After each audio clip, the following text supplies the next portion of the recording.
called Happy New Year. The latest episode of the Bill Squire Show, approaching 100 episodes. Yeah, getting real close.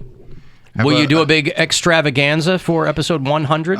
Gonna have Andre Knott on as the guest. Dre Knott? Yeah. Where's he been? He was doing He's on TV, right? He was doing sideline reporting for the Cavs, and they just hired, because the girl that was working for him got hired by ESPN, so he was filling in there for a little while, and now they got a new girl. So he's out of work, unemployed. Really? No, I mean, he's still working for Fox Sports or Bally Sports now. You see, LeBron wants this Washington Wizards announcer fired for a comment he made, but the guy's like, I made an honest mistake. Yeah, and it's a weird... And this goes back to when we say you've got to start taking people's genuine, sincere apologies and accept them. Right. An apology has no inherent value whatsoever if there's no room for it. Mm-hmm. And this guy confused Kevin Porter Jr.'s dad for another player. That has the same name. Has the same name. Kevin Porter. Glenn Consor is the guy who broadcasts for the Washington Wizards. And he confused Kevin Porter Jr., who's a forward for the Houston Rockets. He confused Kevin Porter Jr.'s father, who was a guy who was shot to death. He said he thought that Kevin Porter Jr.'s father was former Washington guard Kevin Porter Sr. And so the way that a comment that he made during the game got everybody all bent out of shape, including LeBron James. And the guy goes, look, I'll play the clip here during the game of how because he mistook Kevin. What? Come on, man.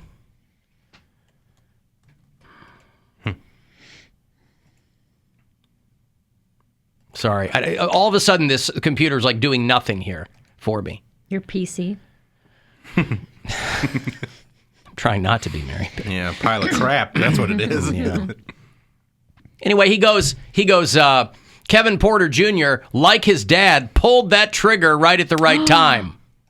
Because he thought his dad was a guy that used to play for the Washington Wizards. Or the Bullets, I guess, right? Then, yeah. Yeah. And Kevin Porter Jr.'s actual dad was shot.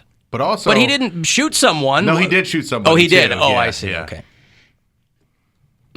Like he was killed in like 2003, but he was in jail. I think he went to jail for shooting somebody in like 92 or something, 92 or 93. Okay. And so the guy goes, look, I'm really, really sorry. I didn't realize that I thought that was his dad. And I didn't realize that it wasn't his dad. And so I apologize, and I'd certainly like to talk to him, and blah, blah, blah, and I'm sorry. And LeBron's like, no, man, no! It's like, okay, well, I absolutely believe this guy was, like, made a mistake. Yes! And the fact that they want to, I mean, LeBron to say that this guy can't apologize, I mean, he messed up. It's not any... They have the same name. Nobody knew. Yeah. Like, nobody knew the history of this. I mean, has there been other situations where the guys, like if there's a precedent set, that's one thing, but I don't think that's the case. Yeah, it's not like this guy is known for, here, we'll go old school here. What a well-designed play, and you got to give credit. Kevin Porter Jr., like his dad, pulled that trigger right at the right time.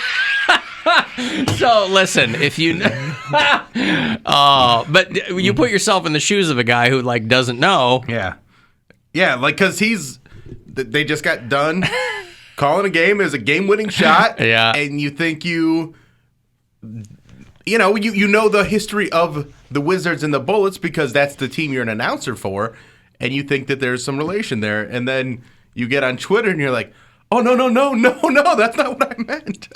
Yeah, he said he put out a statement on Twitter, and I sincerely apologize, and I mistakenly thought that he was the son of former Washington player Kevin Porter, and I had no idea of the history of his dad. I've reached out to personally apologize and hope to be able to talk to him soon. LeBron's not having it. LeBron's saying that he was... Nah, we ain't going for this. I pray for you, but there's no place in our beautiful game for you. I mean, listen, bro, you can string a whole bunch of words together that don't really mean anything, but everybody's got to get to a point where, like, someone's apology, when it's genuine, and let's not kid ourselves, you know when it is. People aren't good actors. You know when it is. Well, because you got to start taking people's apologies. You can't scream at somebody for apologizing and then you get one and you go, nope. You know when it's a genuine apology because they start pulling all these different things in that have nothing to do with what they were actually talking about. Like, as a Christian and a father of daughters, I didn't mean this. Like, what? I didn't mean to deep pants that ref. Father of daughters. Yeah. Like, you have to have daughters to understand. Yeah, I've got all sons, so I have no idea. I've never heard of anything that the ladies are going through. So, yeah, this guy, you know, it's not like, because when you first see the headline, you go, oh, here's another guy who said something that, but he didn't. He didn't. And these guys, they're talking on the fly. They're running out of things to say. Like, they're trying to come up with new ways to describe the same stuff. These guys, I don't envy people who are like calling sports events because the same things happen every night. It's different people doing it. But if you're calling basketball games, it's a bunch of guys trying to get that ball into the hoop. And so, like, when there's a fight or there's a Donnybrook on the something like that, you love that stuff because it gives you an opportunity to talk about something different. Yeah. Otherwise, it's guys running up and down the court or up and down the field, passing a football or hitting a baseball. Boy, baseball announcers have to fill up so much time because the game is so slow. 85% of calling a baseball game has nothing to do with baseball. Yeah, that's why Pat Summerall and John Madden were doing Murder, She Wrote bits. Keep themselves interested. Football games. Right. Some dude called that, since today's January 6th, some dude called that QAnon shaman in prison. Had a little conversation with the guy with the horns. Yeah. Yeah. How's he doing? Oh, he's doing great. He's having a good time in jail. Oh, he's doing great. Yep, he's reconsidered his life and he's thought about the mistakes he's made and he's really come to terms with all the nonsense that he believed.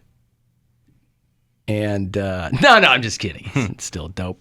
A lot of those things like are objectively true, right? Operation Paperclip was real. Operation Mockingbird was real. MK Ultra was also real. But do you think that the more intense stuff in the Q universe, like elite Democrats drinking children's blood, is also real? Here's the thing about that. Now, the answer you would be looking for is no. Right. That's ridiculous and silly and stupid. Let me explain. Listen, For thousands of years, that has been something that has been practiced by elite groups in high levels of occultic power.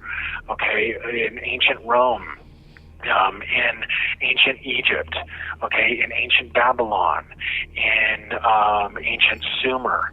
Okay, there were high levels of elites.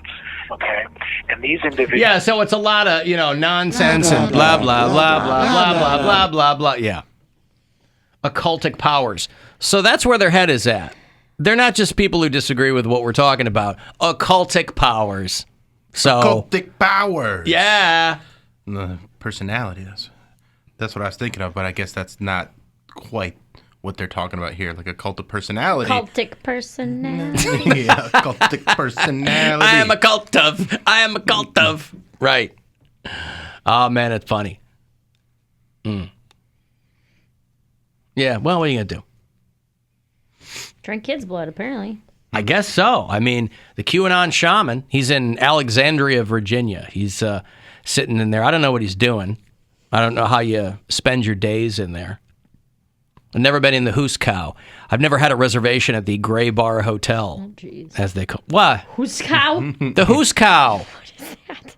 You tell me. I don't know. You never heard of Hoos Cow? No, the only cow I know is Contented Linda Grace. Bill, I ever told you about Contented Linda Grace? Yeah, you have. All right. From Waskanita, Indiana. Where's she from? Wakarusa, Indiana. Wakarusa. Yeah. It is Hoos Cow. I said Hoos Cow, but it's Husgau. It's a G. Husgau. Yeah. Prison. It's old-timey. I don't know where it comes from. But, sometimes they refer to it as the Stony Lonesome. I like that one, too. I like all of the euphemisms for jail because I've never been in there. Use a jailbird? Jailbird? Well, that's somebody gets out. Yeah. Like a bird. Like a bird. Yeah. But no, I've never been in. And I have no aspirations of being in either. But if I were, I would have to figure out what I was going to call it when I was talking to people on the outside. The joint? The joint is good. Locked up in the joint? I'm in the joint. The clink. The clink? I'm doing a nickel in the Husgau. That is old-timey. Husgau is old-timey. But joint is good. Gray Bar Hotel is all right. What's the scariest part of jail? What? The Dementors. Not. What is that from? The Office. The Office, yeah. It's not. It's not the Jenkum. No. The Dementors. Hey, Brandon. Hey, Alan. What's going on?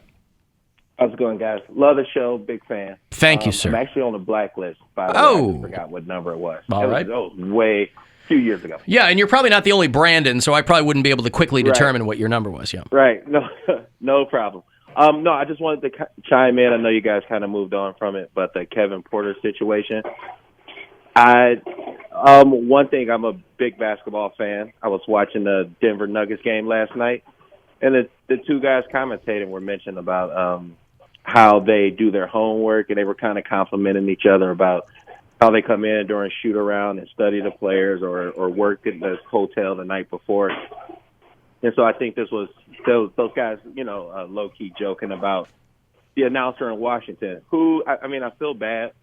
Hope the guy keeps his job. He's got to do a little studying. But the odd thing is that Kevin Porter hasn't played in the NBA for like decades. I mean, the dude's like 70. So you're right. It was a Washington Bullets. Yeah. So to make that reference, right? I mean, just do your homework. But I think the whole country really is over the fire everyone for some bad words. But I just thought that was a real bad slip of the tongue. Just bad job overall. Are you a Nuggets, Brandon? Are you a Nuggets fan, or you were just looking for a ball game? No. Cavs fan all the way. Yeah, okay. What's going on? Make sure you vote. But I got it. Oh, I did. Good. I'm glad we got Allen and Garland in there. I'd love to see Mobley, but I know they're not for the rookies playing in the big. Oh, the All-Star game? Is that what this is? Yeah, okay. Yeah. It's in Cleveland, Ohio, from what I understand. Right. I know, right? Those 1 year, got the birthday coming up on the 11th. It's homecoming. So if there's any Cavs guys out there, you want to throw an old coach, currently coaching for basketball. Right. Yeah. Doesn't Manu Bolt's kid play for the Denver Nuggets? Bobo? Yeah, doesn't Bobo play over there in the Yeah. So that was I just thought that was really interesting. I woke up this morning and I totally missed it, but when I caught the highlights and I saw the LeBron clip, and I was like, it's just kind of let it go, let this guy. Right. The apology I do believe was sincere. And he is a Washington announcer, so I think he was just digging deep from making that assumption. Yeah, and Bill, you're absolutely right. I think those actors, the Christian, Christian man of when they're not really sorry, they go into all these other things. They're like, it doesn't represent my family. Yeah, right. I'm a family man. All these different things. The last refuge of the scoundrel is always pulling Jesus out. Yeah. Okay, thank you, Brandon. Yeah, no. Thank you, guys. Thanks, pal. There you go. The pokey. That's another good one for prison. The pokey. Hey, Woody. Alan. What's going on, Woody? Happy New Year, brother. You too. Happy New Year to all you guys. Mary, Bill. Mm-hmm. You're talking about the announcer, the Kevin Porter situation. The guy, Bill might know this, but remember Howard Cosell situation in retirement? Say again. Howard Cosell. Yeah, Howard Cosell. Yeah, he was kind of forced into retirement due to, and he said something that was a little bit off-putting. Is that what it was? Yeah, when he goes, look at that little monkey run. that what it was? Yeah. Oh my God! No, Look at that little. Jesus. Yeah, and it was, and everybody that knew the guy knew he wasn't a racist, and everybody knew that. And also, if you've been in the business that long, you've crossed generations. He was with ABC for like 40 years. Yeah. You know, unfortunately, that's how your career is going to end, right? You're gonna say something. You're not going to be famous anymore for announcing John Lennon's death during Monday Night Football. You're going to be like, "Look at that little monkey run!" Oh God, you don't want that. Yeah, and it was a shame because it was so many people took it out of context when he was he would call his grandchildren that, and everybody knew he wasn't a racist. But it kind of was the end of his gig. Okay, thank you, Woody. Cheers, guys. Oh, that's him. No, they do a movie about Howard Cosell. Oh yeah, Monday Night Mayhem. John Turturro played him. Look at that. The little monkey gets loose, doesn't he? Is what he said. 1980, there he goes. 1983, referring to Herb Mulkey of the Washington Redskins. Now there's so much wrong with that. It's gotten even worse. They were told that I called Alvin Garrett a little monkey. Nothing of the sort, and you fellas know it. No man respects Alvin Garrett more than I do. I talked about that man's ability to be so elusive despite the smallness of size. You had him in the Pro Bowl in the first quarter. I don't know what they're listening to. 2nd down and 10. Wait, he wasn't out of the biz that long, was he? 83? That was the nail in Howard Cosell's coffin was 1983? I mean, he was probably pretty old at that point, too. Wow. Well, Right? he died in 95. Yeah. Yeah. I don't know if that was like the nail in his coffin, but I think that's definitely when they started taking him off like the marquee games. Maybe he's getting a little long in the tooth Yeah. for this, yeah. Let's let this young kid, Costas, come up and do things. Right. Well, he called the Boom Boom Mancini fight, too, didn't he, where he killed that guy? Where he killed Dooku Kim? Oh, did he? Yeah, I don't know. he died like shortly after the fight. And I think Howard Cosell was calling that fight, too. Listen, he was inducted into the International Jewish Sports Hall of Fame. There's a lot of echo in that place, and so they put Howard Cosell in there. It was him and Sandy Koufax and a bunch of other people. He's got a great voice, and his Howard Cosell. His cadence was one of a kind. It was the best. Yeah, because there was I don't know any other. He was immediately recognizable if somebody was doing Howard Cosell. Just that bit. I don't know that there's any other sports announcer where if somebody was doing. I mean, I know Caliendo does John Madden, and that's the closest probably that you can come to. But like nobody does Charles Bob. Barkley? Charles Barkley? I don't think of him as a sportscaster. I think of him as like He's a commentator. he's himself on a sports show. But yeah, Barkley's voice is distinct. I think he's the only other one. Him and terrible. Shaq. Yeah. Terrible. Yeah, and Shaq, you just go. Hey, Zach. Hey, Alan, hate the show. What's up? You guys are talking about sports announcers that had sketchy, sayings when they were commentating games. I was playing a game of Madden a couple of years ago. I think it was like Madden 19, something like that. And I had thrown a deep pass. The receiver caught it, and he was running for the touchdown. And then the in-game announcing in the video game said, this guy's got run away from the cop speed. And I'm like, Whoa! I was like, holy crap, who let that through? Wow. And so I looked at my brother, and I'm like, did they just say what I think they said? And he goes, yep, they said that. And I was like, holy crap, EA Sports, what are we doing? Did you remember the bit when Ray Romano hosted Saturday Night Live and he's on ESPN and he's like, and he's running like a slave headed to the north. He just can't nail down his catchphrases. Yeah. Shaq Daddy for 37 points. He sends an invitation to the finals party and it says, BYOB, bring your own booyah. The Lakers destroy the Sonics 114-82. Chet. Thank you, Stuart. Latest talk is that David Robertson is over the hill. But in my book, you got to get to White Castle before the weirdos show up. Tonight at the Alamo Dome. He gets happy-go-Jackie on the big white guy like a donkey eating a waffle. Sweet, sassy Molassie, get out the checkbook and pay Grandma for the rub-down as the Spurs beat the Heat 86-79. Stewart.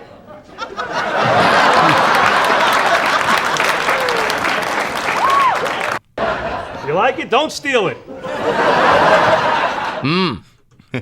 Where's Ray Romano been? He's just sitting on a pile of money, right? Just hanging out? Yeah, I mean, he'll do a dramatic thing every now and then, but he's really just taking it easy, and why wouldn't you? Good for him. Was he did that... He was on Parenthood, I think, or one of those kinds of shows. He did like another show on Epix or like a movie on Epix. Oh, he's on Get Shorty. Yeah, that's right. Yeah, the Get Shorty show. Yeah, that was good. He had the show called Men of a Certain Age. It was him and Scott Bakula. Scott Bakula and wasn't... Andre Brower was in it. Andre Brower, yeah, that's what it is. And those guys all have Ice Age money, too. You forget, like, Dennis Leary and those guys have Ice Age money. I love that movie. He's got Ice Age money, and he's got Everybody Loves Raymond residuals. Yeah. So, like, he's just fine. I think The Irishman was the last thing I saw him in. And he did his Netflix special a few years ago, which was a lot of fun. Why don't you have him on your podcast for the 100th episode? I'll ask him. He's already got... I'm going to bump Andre Knott. For Ray Romano. Hey, it's Ray Romano on the Bill Squire Show. Hey, what are you doing? You could be doing... He's got an ID right That's there. what I'm saying. Yeah. I think that would be wonderful. Hey, everybody. Hey, Tommy, your boobs are huge. Way. That's no way to talk to the host. It's terrible. Ray Romano from a different time. Man, he is. I'm not politically correct. I see boobs. I talk about them. Hey. People are telling me he does Texas Hold'em tournaments. Like he hosts like a them good- or huh? he plays in them? He plays in them. If you like cards, why not? Do people host those? I don't think they need a host for those, do they? They're like, hey, come on over. I'm hosting a Texas Hold'em tournament. Remember, like It's at his house. Remember Someone's got to tell him when to hold them and when to fold them. Yeah, when to walk away. Remember 10 years ago, though, where every channel had poker on it? It was a huge thing. Why Texas was Hold'em that? was huge. Like, World Series of Poker was always kind of a big thing, but I just remember one summer, 10 years ago. It's probably got more more like than 15, 10 years ago. Yeah. 15 or 20. Yeah, I feel like when I got back from the Philippines, like 2004, 2005, Texas Hold'em was It was on insane. ESPN all the time. My group of friends, my guy friends, and we were in middle school. We were in middle school, early high school. So we're like ages 12 to 14. Every single weekend, all of our guy friends would hold a Texas Hold'em tournament because they all wanted to be like that Chris Moneymaker guy, the guy who I still think plays, but he was like the big dude. I don't know his last name, Chris Moneymaker something. They would all wear their stupid like fake Ray-Ban, or not Ray-Ban, Oakley, the fake Oakley glasses. Like they were taking Texas Hold'em so seriously, and none of the girls were allowed to play. It was like the boys would all play Texas Hold'em. His name's Chris Moneymaker. Oh, I didn't know if he had a last name or not, but yeah, Chris Moneymaker. Yeah, that's his last name.